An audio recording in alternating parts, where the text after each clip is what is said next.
Sleeper का तो उसमें मैं 4 भेजूंगा। हाँ। आप 1 जाओ 4 जाओ 5,000 रुपया स्लीपर का। कोरोना का डर नहीं लग रहा तुम्हें? सवारी को लग ही नहीं रहा था, हम लोग को क्या लगेगा। और तुम ले जा रहे हो, पुलिस ने पकड़ लिया फिर? पुलिस का घूस दे रहे हैं ना। बस दौड़ रही है, कानून तोड़ रही है। स्लीपर कितने? स्लीपर का तो उसमें मैं 4 भेजूंगा। हाँ। आप 1 जाओ 4 जाओ 5,000 रुपया स्लीपर का। 5 से 6,000 रुपया। पहले कितना 1,500 रुपया स्लीपर का था। 1,500 2,000 रुपया पहले स्लीपर का था। 1,000 रुपया नीचे वाला से उसका सीटर का लेते। तो ये तो पूरी फुल होके जाती होगी। पूरी फुल हो गया। 110 120 सवारी जाती है। बॉर्डर बॉर्डर टूट रहा ऑर्डर। किराया तो बहुत कुछ मांग रहे हैं। ये तो किराया ज्यादा मांग रहे हैं। कितना? 6,000 का स्लीपर। 4 आदमी? हाँ। 2 आदमी का 6,000 का। 2 आदमी का पूरा स्लीपर मांगे हैं ना। हाँ। पूरी 2x2 का स्लीपर मांगे हैं। हाँ जो तो बिल्कुल एकदम 1 रुपया जायज नाजायज नहीं मांगे हैं। भारत में कोरोना की लहर, बस वालों का अपना कहर। कुछ में बस में देखते हैं बीच में स्टूल। नहीं, हाँ गैलरी जो होगा उसको स्टूल नहीं देंगे। अच्छा स्टूल देकर भी जो बिठा जो 1200 रुपया दे के गैलरी में जा रहा है, जिसपे 1800। 2 सीट पर 4 लोग, हैरत अंगेज प्रयोग। यानी एक जैसे एक 6,000 में एक हम ले लेंगे तो उसमें हम जितने बंदे हो जाए। हाँ 5 बैठ जाओ 6 बैठ जाओ। वो हमारे ऊपर डिपेंड है। इनको जैसे हम सिंगल लेंगे तो आप एक स्लीपर ले लो, चाहे 1 बैठ जाओ या 5 बैठ जाओ 6 बैठ जाओ। खाकी को सब पता, फिर भी वो लापता। गाड़ी लगी है नोएडा सेक्टर 33, गाड़ी लगी है अपना यूपी गेट, गाड़ी लगी है कौशाम्बी, गाड़ी लगी है गाजियाबाद बॉर्डर पर। और भी 10-10 हज़ार रुपया पुलिस वालों को दे के गाड़ी खड़ा करके भागो। कानून तोड़ने की छूट, क्योंकि वो देते हैं घूस। ले जा रहे हो, पुलिस ने पकड़ लिया फिर? पुलिस का घूस दे रहे हैं ना। मैंने कहा यहाँ वाली पुलिस को देते हो या बाहर वाली पुलिस को? बीट वाले को। हाँ बीट वाले के मजे। कौन सा नजफगढ़ थाना लगता है क्या? 5,000 रुपया देते हैं गाड़ी छोड़ने का। 5,000 रुपये गाड़ी छोड़ने का। मास्क वाला चलान अलग। बस से पहुंचा कोरोना, गांव को पड़ रहा रोना। कितना लेते हैं स्लीपर का? हाँ गाड़ी आ रहा है। स्लीपर में कितने, एक में कितने रहते हैं? एक में 4 बैठाते हैं 5 ही बैठाते हैं। ओ भाई गॉड, कहाँ से जगह, कहाँ से 4-5 बैठेगा तो बताओ। ये वो बस वाले हैं जिन्हें इस तरह सवारी भरने की, उन्हें ले जाने की इजाजत नहीं है, लेकिन वो ऐसा कर रहे हैं। बस मालिक और कंडक्टर बस की टायर से खुलेआम कानून को कुचल रहे हैं। कोरोना काल में मौत को दावत दे रहे हैं, पैसे के लिए आम लोगों की जिंदगी खतरे में डाल रहे हैं। गांव में अगर कोरोना तेजी से फैल रहा है तो इसकी एक वजह ये भी हो सकती है। लिहाजा ऐसे लोगों को बेनकाब करना जरूरी है, इनके चेहरे सामने लाना जरूरी है, ताकि मौत के इस खेल को रोका जा सके। इसीलिए न्यूज़ 24 इस गोरख धंधे और उनके धंधेबाजों का पर्दाफाश करने जा रहा है। हमने दिल्ली एनसीआर के 4 जगहों पर ऑपरेशन हाईजैक को अंजाम दिया। हमारे खुफिया कैमरे में 4 जगहों से 8 गुनहगार कैद हुए हैं। ऑपरेशन हाईजैक के तहत ये गुनहगार और उनके गुनाह एक एक कर आपके सामने आने जा रहे हैं। आप बने रहिए न्यूज़ 24 के साथ।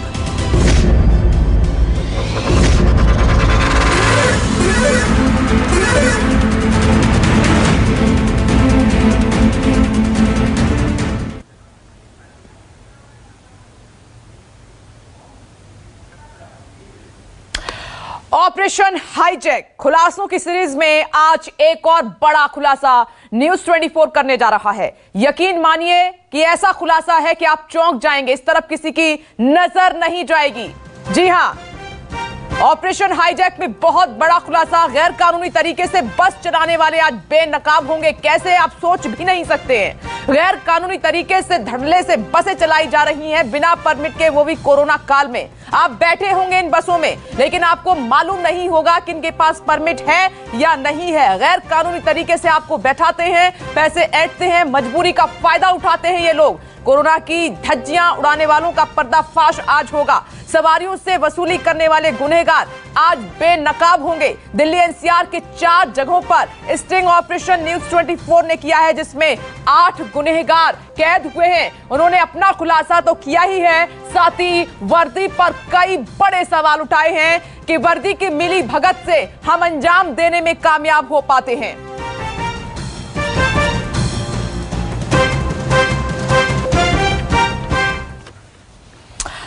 नमस्कार, आप देख रहे हैं न्यूज़ 24। मैं हूं आप सभी के साथ विपनेश माथुर। और आइए अब बड़ी खबर का रुख कर लेते हैं। हम सिलसिलेवार तरीके से गुनहगारों को बेनकाब आज करने वाले हैं, बड़ा खुलासा करेंगे। और उससे पहले यह जान लीजिए कि आखिर ये बस वाले नियम क्या तोड़ रहे हैं। ये जानने के लिए चलते हैं हमारी सहयोगी पूजा के पास और उसके बाद खुलासों की सीरीज। जी, दरअसल परिवहन बसों के लिए कई नियम कानून तय किए गए हैं। इन्हीं नियमों के तहत लग्जरी बसों के लिए भी कुछ कायदे हैं। लग्जरी बसों के लिए नेशनल परमिट जारी किया गया है। इसका मतलब यह है कि जिन बसों के पास ये परमिट है वो बेरोक टोक देश के किसी भी राज्य में जा सकते हैं। पहले यात्री बसों को हर स्टेट में एंट्री से पहले टैक्स देना होता था, लेकिन नेशनल परमिट के बाद इसे हटा दिया गया है। लेकिन इसका मतलब ये नहीं कि बसें धड़ल्ले से किसी को भी कहीं भी लेकर जा सकती हैं। प्राइवेट लग्जरी बसों को सिर्फ और सिर्फ टूरिस्ट को लाने ले जाने का परमिट है। सवारी के तौर पर वो लोगों को कहीं से भी पिक और ड्रॉप नहीं कर सकते हैं। इसे सरल शब्दों में समझें तो लग्जरी बसें सवारियों का टिकट नहीं काट सकती है। नियम के अनुसार इसकी बुकिंग एक शख्स या एक पार्टी कर सकता है।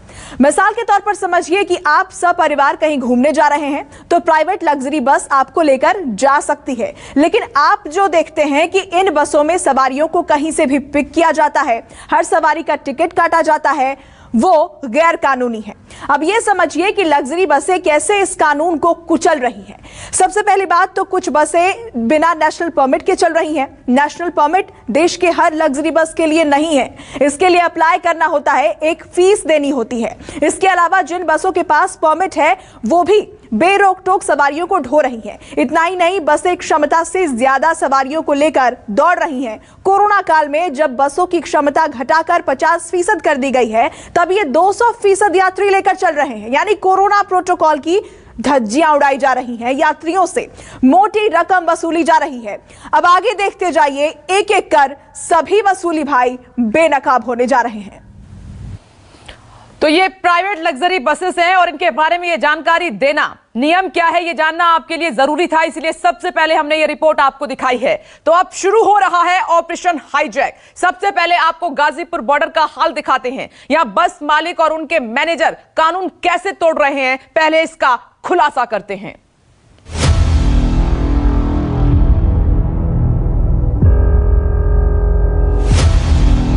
कितना लोग हैं ये बताओ? 2 सीट चाहिए।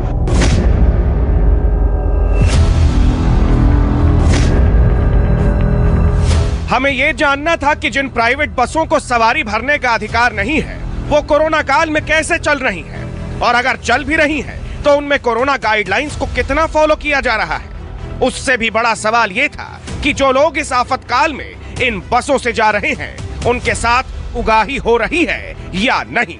इन्हीं सवालों के जवाब तलाशने के लिए हमने दिल्ली एनसीआर के अलग अलग जगहों पर ऑपरेशन हाईजैक को अंजाम दिया। इसकी शुरुआत हुई गाजियाबाद के गाजीपुर बॉर्डर से। गाजीपुर बॉर्डर पार्किंग इलाके में ईडीएम मॉल के पीछे बिहार जाने वाली प्राइवेट बसें मिलती हैं। यह इलाका आनंद विहार बस अड्डे के काफी करीब है। यहां हमारी मुलाकात सोनू नाम के एक एजेंट से हुई।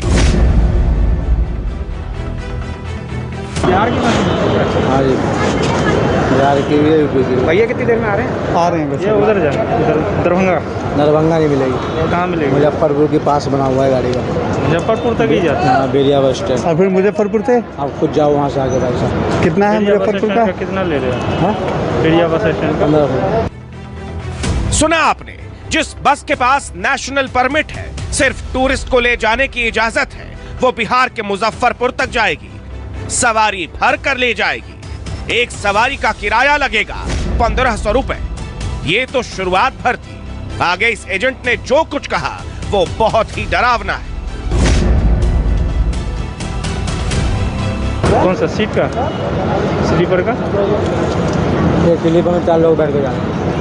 कितने ज्यादा? अरे यार ये कोरोना है, उसमें 4 लोग बिठाओगे? यही चल ही रहा भैया। उधर 2 बिठाओ, 2 मैक्सिमम जैसे बैठते थे ना, पहले 2 ही बैठते थे ना।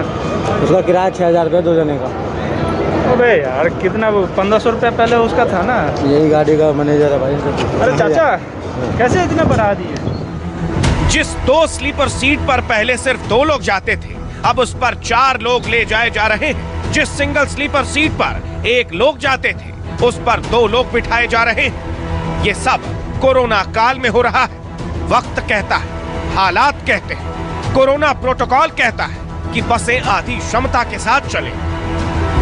जहां पहले 2 सवारियां बैठती थी, अब वहां 1 बैठे, सोशल डिस्टेंसिंग और मास्क के साथ। लेकिन इन बसों में ऐसा कुछ नहीं हो रहा है।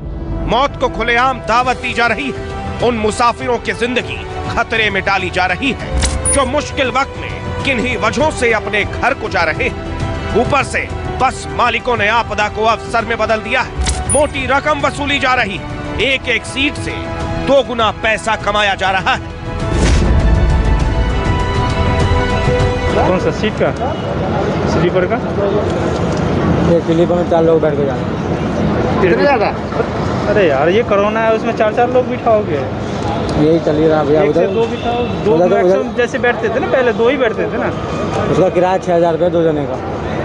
अबे यार कितना, 1500 रुपये पहले उसका था ना। यही गाड़ी का मैनेजर है भाई। अरे चाचा कैसे इतना बढ़ा दिए? बस मालिक ये खेल खुलेआम खेल रहे हैं। कायदे कानून की धज्जियां उड़ाई जा रही हैं और पुलिस आरटीओ सो रही है। इन्हें कोई रोकने वाला नहीं है, कोई पकड़ने वाला नहीं है, कोई सबक सिखाने वाला नहीं है। इसीलिए ये गोरख धंधा लगातार बेरोक टोक जारी है। Special investigation team, news 24।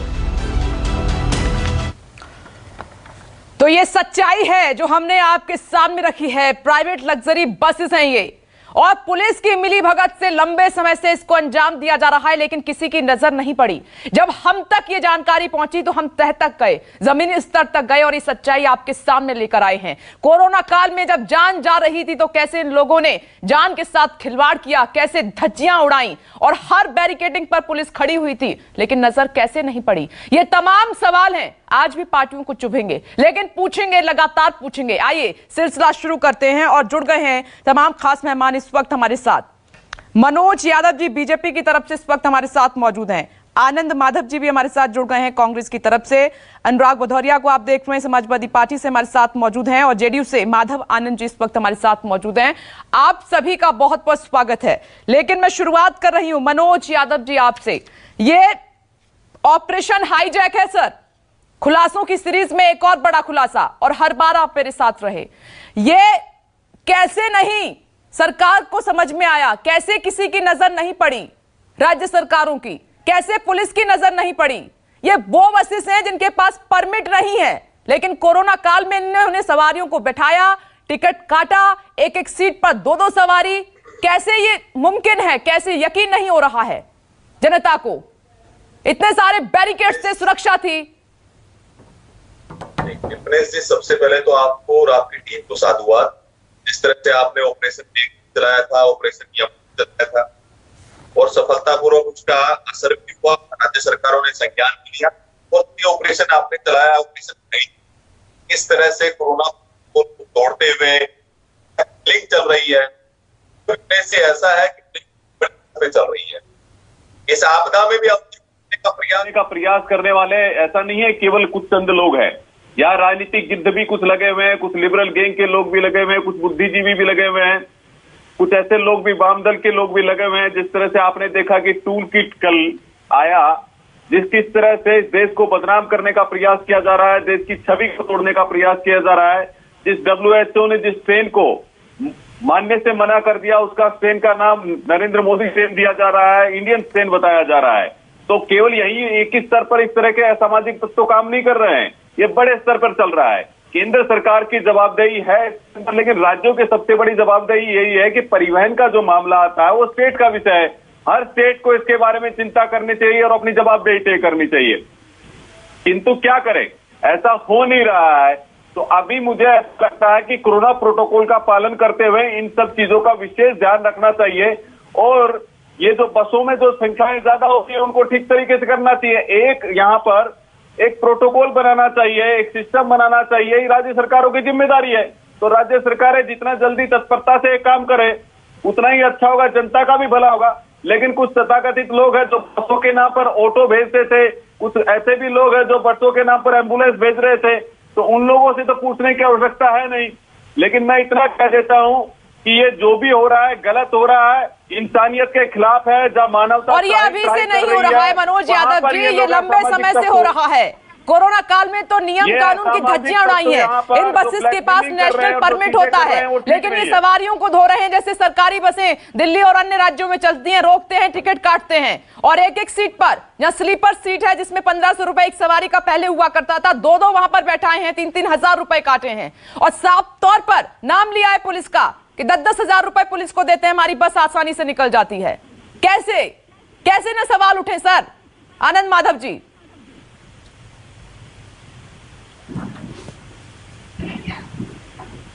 जवाब देंगे। इमली, पूछा जा रहा है बसों में जो अभी परेशानियां हो रही हैं, बसों में जो कोरोना का उल्लंघन हो रहा है, बिना परमिट की बसें दौड़ी उनके बारे में, तो ये टोल किट के बारे में बात कर रहे हैं। इनको जानकारी होगी, इनके संज्ञान में होगा कि इनके अध्यक्ष जेपी नड्डा के ऊपर केस कर दिया गया है, संबित पात्रा पे ऊपर FIR कर दिया गया है, स्मृति ईरानी जी और संतोष जी के ऊपर भी कर दिया गया है। मनोज जी और Madhav ji, I humbly request to you, please इस मुद्दे को आप नहीं छोड़ेंगे क्योंकि ये मुद्दा बहुत बड़ा है। मैं नहीं चाहती कि ये चर्चा किसी और दिशा में चली जाए। Okay, all right sir, please Manoj Yadav ji, please request है, टूल किट के मुद्दे को अभी नहीं छेड़ा जाएगा। प्लीज एक मिनट सर। जो देखिए, हमारा ये ऑपरेशन बहुत बहुत गंभीर है सर, समझिए इसकी गंभीरता को। प्लीज सर, एक मिनट बोलिए आनंद माधव जी। कैसे पुलिस की नजर नहीं पड़ी, कैसे ये लोग नजर में अब तक नहीं आए हैं? क्या ये मिली भगत से अंजाम दिया जा रहा है? अभी आपने जो दिखाया, ये बसें चलती हैं गाजियाबाद से और आती हैं यहाँ पे बिहार आई। आपने देखा कि यहाँ पे सब जगह इनकी सरकार है और अभी खुद ही हमारे मनोज जी कह रहे थे कि राज्य सरकारों को चुस्त होना चाहिए। तो बिहार में डबल इंजन की सरकार है, उत्तर प्रदेश में इनकी सरकार है।